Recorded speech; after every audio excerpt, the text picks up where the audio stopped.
In this episode, we're going to experience the end of the world. Anne Gimple brings us an apocalyptic vision and dark promises. I'm Michael Foster, and this is Reaction to Romance.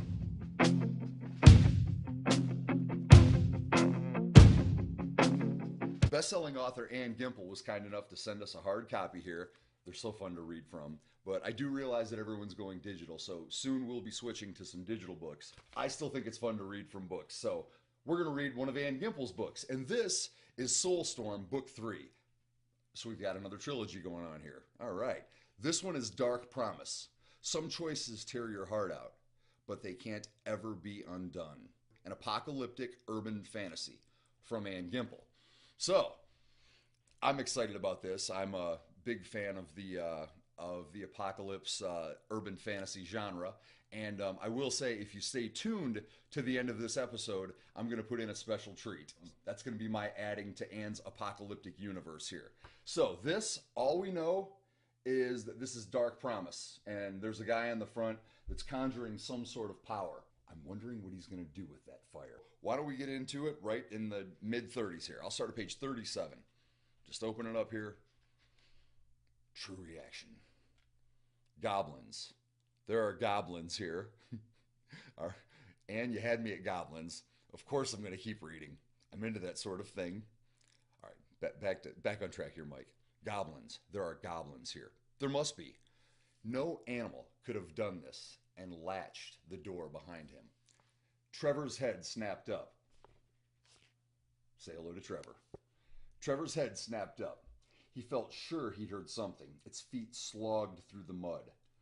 Lurching to the still open barn door, he opened fire, swinging the weapon in a broad swath while trying to avoid firing directly at the house. Thank God. So Trevor opens the door and just starts blasting, and he's got one mission: don't shoot the house. So I'm going to go ahead and bet he's a bit of a hot-headed fella. Most normal, rational folks don't come out blasting. But then again, he thought there were goblins out there, so who knows? I mean, if I truly thought there was a goblin outside, I too would probably come out firing. So, all right, I take back what I said about Trevor. All right. But you know what? He's not shooting the house, so all is forgiven. All right, back to the action. He still didn't see anything, but he knew in his guts he wasn't alone. Hadn't been since he set foot in the yard. That's why he felt so cold. He fired another burst, hoping against hope to hit something. Hoping against hope to hit something. Ooh, that was deep. Hoping against hope. So it's like you're hoping that you hit something if there's something there that you're hoping isn't there. Whoa. Is that word? Wait, hoping against hope. So I'm assuming with that, yeah, right? That would make sense. He basically comes out and he's hoping that nothing's there, but he's hoping if it is there, he's hoping he hits it. Okay. That's, yeah, okay. All right. So, I like that though. He fired another burst, hoping against hope to hit something. Nice one, Ann. That made me think. A shriek, and then another assailed him. It sounded like someone was being murdered 5 feet away. He twisted wildly from side to side, but didn't see a thing. His mind rebelled at the contradiction. He lunged to pick up the kid and make a run for the house, but something closed about him from behind. We got a chase scene. Awesome. Panting hot and fast, he swung the gun barrel sideways to hit whatever was there, but didn't have enough reach. We're talking, raw. All right. Man, I'll tell you what, I'm just going to go ahead and say it. Most men, especially men like myself that, before I became involved in the romance industry, I hadn't read this kind of stuff. I read what I had to read in college, and it wasn't Anne Gimple, unfortunately, because I really liked this. And you are way more better than all the stuff that I had to read in college. You got a chase scene, Trevor's turning around, shooting behind him, not sure what's there, but didn't have enough reach. So, it's up on him. And now there is tension. We have tension in the story, and I'm all about that. So let's continue.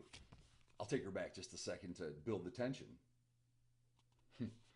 Panting hot and fast, he swung the gun barrel sideways to hit whatever was there, but didn't have enough reach. Laughter brayed.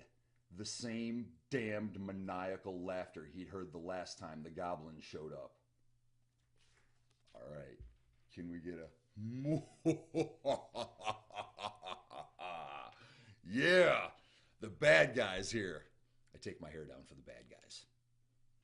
A cloying miasma, reminiscent of roadkill, lying in the sun too long, clogged his nostrils. Even though he still couldn't see what had him, steel bands wrapped around his chest. Whatever this is has technology. Flexible steel. All right, that's where my head's going with this. Anybody with me? Breathing became difficult. Oh, it sucks. He considered yelling for Brad, but didn't want either the crippled detective or, God forbid, Laura anywhere near what was happening to him.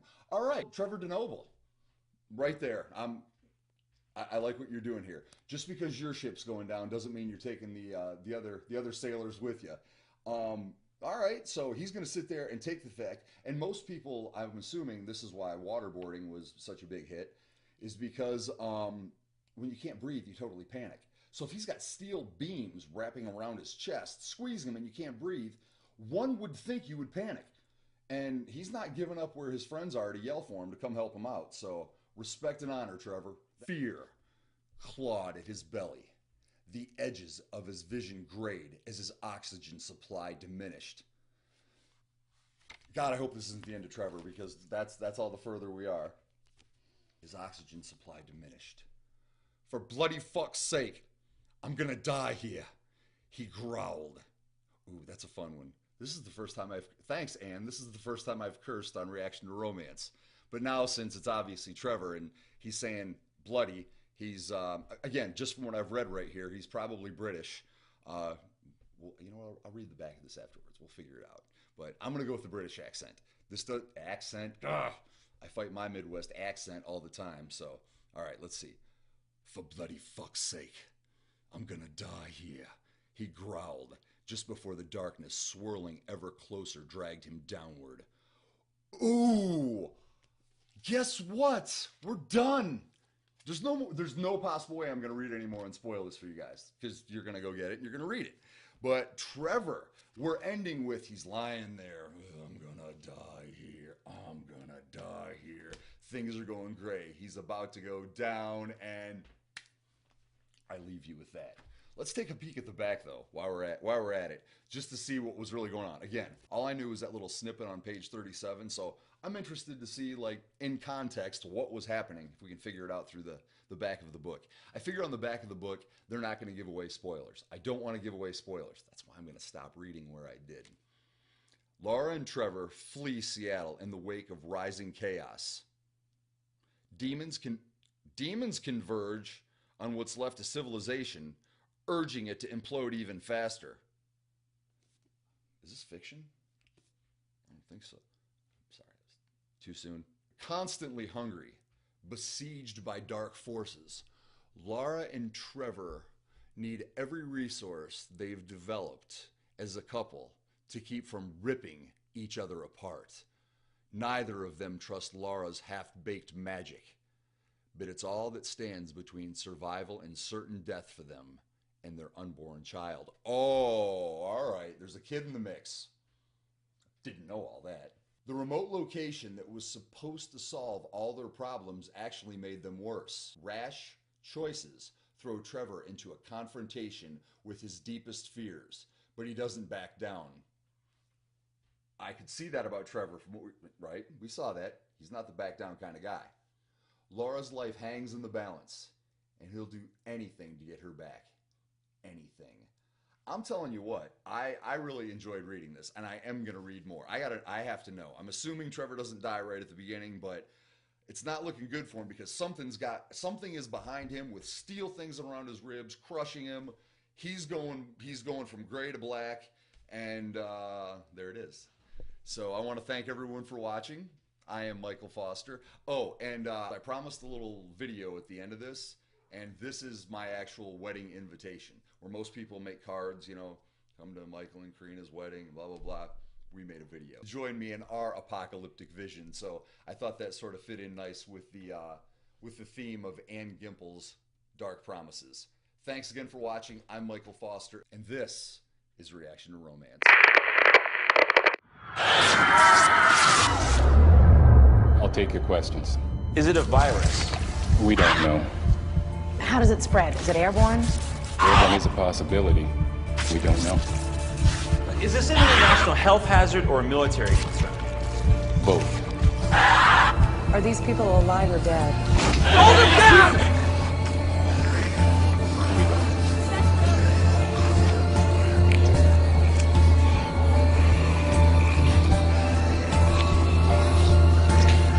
Where the hell have you been? Ran out of ammo. Had to fight those bastards by hand. Is there anyone left like us? No. They've all been turned into mindless zombies. Well, take this. And let's go.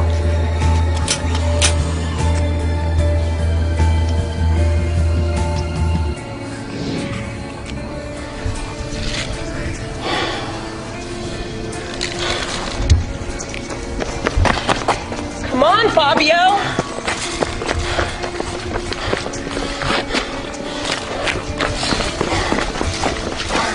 Come on, let's go. Get in, get in!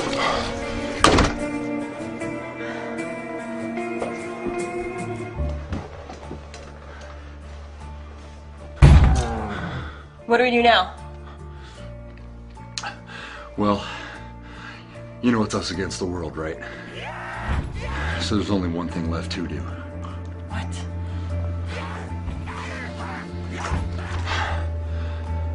My granddad gave me this, and he said the only other person that shoot this other than me is my wife.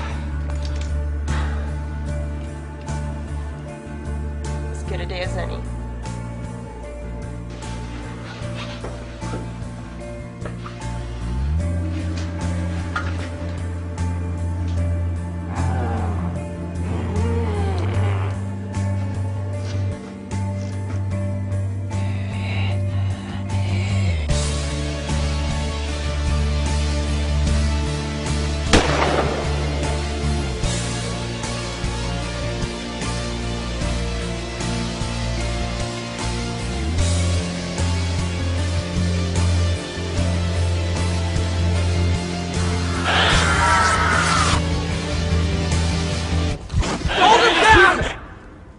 We don't know.